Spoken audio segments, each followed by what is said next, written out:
So some news have come out where they are finally arrested Ed Buck. Now, Ed Buck is the Democrat Megadonor.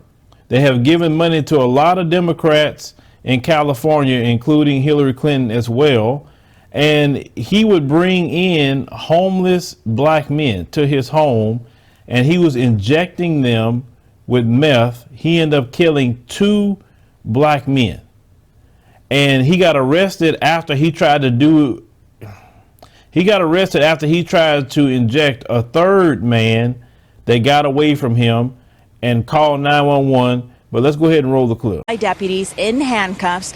Now, the DA accused him of running a drug den at his apartment in West Hollywood and charged him with a felony for injuring a 37-year-old man last week.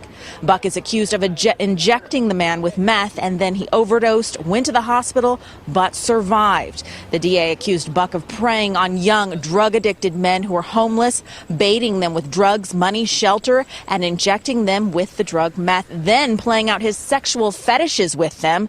The DA also says Buck's aggressive and bad behavior led to 2 men's death, Jamel Moore in 2017 and Timothy Dean last January, when they overdosed and died at Buck's apartment. Investigative reporter David Goldstein tracked Buck down, but didn't say much. Buck didn't have much to say.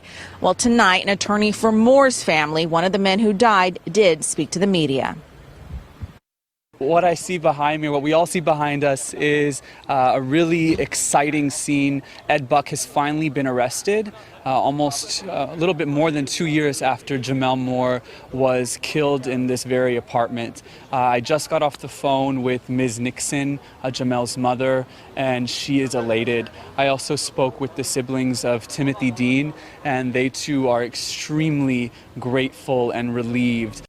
So Ed Buck was charged with running a drug house and providing meth to people. But he was not charged at all with the deaths of the 2 brothers that died. Why? Many people was outraged at Ed Buck walking around not having any kind of charges after the first guy. Then after you had a second guy. Articles that came out describing the sick things that Ed Buck was doing to people, and yet he was getting away with it. People were saying that, who are part of the LGBTQ community, they watch yourself with Ed Buck, because you go over there with him, you may not come back. So that's just the 2 people that we know about. It's not the people that we do not know about that possibly lost their life going over there with Ed Buck. Now, the thing is, this guy should be thrown underneath the jail. He was a predator that was lurking around places like Skid Row, and he was going over there looking for young black men, a lot of times in particular. And it's sad what happened to them, but it's good Ed Buck is off the streets, because he do not need to be around. It is amazing how this guy has all this money. He's so tied in with the Democratic Party. But leave me a comment, let me know what you think about the situation with Ed Buck.